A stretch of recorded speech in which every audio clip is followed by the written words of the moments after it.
کو جمال ملا تو اسی محبوب دو عالم کے نور کا صدقہ ہے۔ حضرت عیسیٰ کو مسیحائی شان ملی تو اسی محبوب دو عالم کے نور کا صدقہ ہے۔ کائنات کے ذرے ذرے کو ہم دیکھتے ہیں تو میرے آقا ہم سب کے داتا محبوب دو عالم کے نور کی نورانیت نظر آیا کرتی ہے۔ وہ ایسے بے مثل و بے مثال ہیں جن کے زندگی کے ایک ایک شعبے کو دیکھا جائے۔ ابھی مصطفیٰ تشریف نہیں لائے ہیں، آمدوں کا سلسلہ شروع ہو چکا ہے، بشارتیں آ رہی ہیں، دونوں عالم کے سرکار آ رہے ہیں، کائنات کے والی آ رہے ہیں، مختار کل آ رہے ہیں، انیس بے کسا آ رہے ہیں، چارے ساز دردمندہ آ رہے ہیں۔ پہنچ گئے مصطفیٰ حضرت آمنہ کی شکم اطہر کے اندر۔ تاریخ یہ کہتی ہے اور آپ یہ بولتے ہیں، عاشقوں کی بولی یہ بولتی ہے کہ آپ اپنے ماں کے شکم کے اندر گئے ہوئے ہیں۔ آپ کے والد مکرم حضرت عبداللہ کا وصال ہو چکا ہے۔ ماں کے شکم کے اندر پیارے نبی دو جہاں محبوب دو عالم تشریف فرما ہے۔ یہاں تک کہ حضرت فاطمہ بنت عمر مخزومیہ جو سرکار کی دادی جان ہے، ایک دن آگے بڑھتی ہیں اور اپنے شوہر حضرت عبدالمطلب جو سرکار کے دادا جان ہیں ان کے پاس پہنچ کر کے شکایت عرض کرتی ہیں اور کہتی ہیں آپ کو معلوم نہیں ہے مکے کی وہ عورت جو بیوہ ہوتی ہے بن کر سنور کر نہیں چلتی ہے، نکھر کر کے نہیں چلتی ہے، خوشبو کو نہیں لگاتی ہے، زیب و زینت نہیں کرتی ہے، مگر آپ کی بہو آمنہ ہے جس کو دیکھو تو خوشبو ہی خوشبو لگا کر کے چلتی ہے۔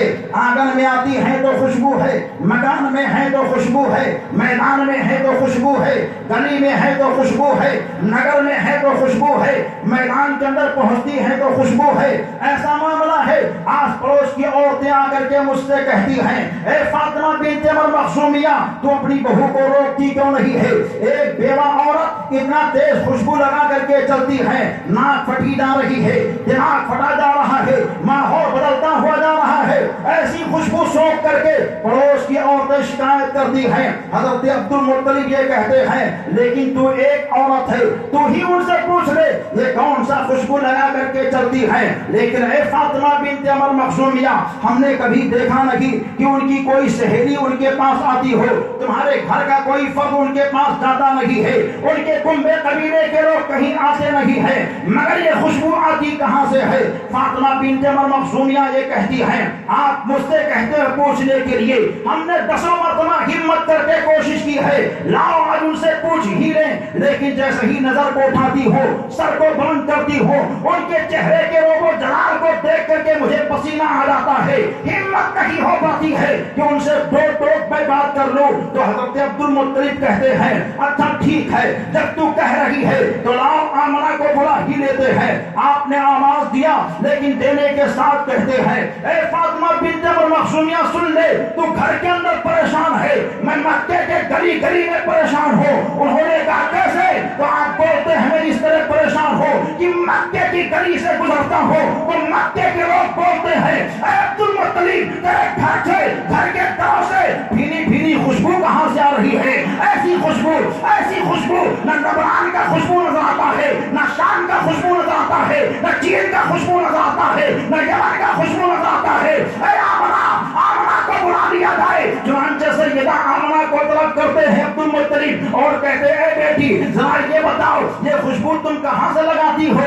آپ نے کہا میں نے عطر کی منڈی کو دیکھی نہیں ہے، ہم نے زندگی میں کبھی خوشبو کو لگایا نہیں ہے۔ انہوں نے کہا بیٹی مگر یہ خوشبو آتی کہاں سے ہے کہ تم آنگن میں آتی ہو تو آنگن مہکتا ہے، مکان میں چلتی ہو مکان مہکتا ہے، اتنا سننا ہوتا ہے۔ عبدالمطلب سے حضرت سیدہ آمنہ کہتی ہے میں اس راز کو بتانا نہیں چاہتی تھی مگر جب آپ پوچھتے ہو تو میں چھپانا بھی نہیں چاہتی ہوں۔ یہ میرے جسم کے خوشبو کا کمال نہیں ہے بلکہ آپ کے پودے کے آنے کا کمال ہے۔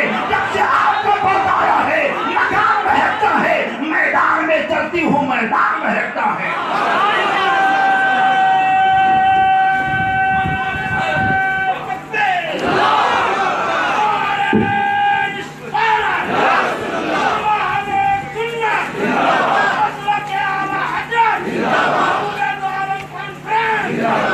حضرات دیکھیے دونوں عالم کے سرکار ہے، جبھی تو ہم سب کے امام اہل سنت اعلیٰ حضرت بریلی کے نوری چٹائی پر بیٹھ کر کے مسکرا کر کے عشق کی انجمن کو سجاتے ہیں اور محبت کی دنیا میں آ کر کے بولتے ہیں اور یہ کہتے ہیں ان کی مہک نے دل کے غنچے کھلا دیے ہیں، جس راہ چل دیے ہیں کوچے بسا دیے ہیں۔ پیاری آمنہ بھی اپنی بات کو ختم نہیں کرتی ہے بلکہ یہ کہتی ہے اے میرے سسر جان، اگر میں راز کو اور کھول دوں تو آپ حیران ہو جاؤ گے اور آپ یہ کہو گے یہ پاگل والی باتیں کر رہی ہے، مگر میں پاگل کی بات نہیں کرتی ہوں، میں تو عقل و خرد کی بات کرتی ہوں، میں تو بڑی سمجھداری کی بات کرتی ہوں۔ عبد المطلب نے کہا بیٹی بولو کیا کہنا چاہتی ہو؟ آپ بولتی ہیں سورج اس وقت تک طلوع نہیں ہوتا ہے جب تک کہ آپ کے پوتے کو سلام نہیں کر لیتا ہے، رات کی تاریکی جب آتی ہے آپ کے پوتے کو سلام کیا کرتی ہے، کوئی رات ایسی نہیں گزرتی ہے جس رات میں اللہ کا کوئی پیغمبر یا نبی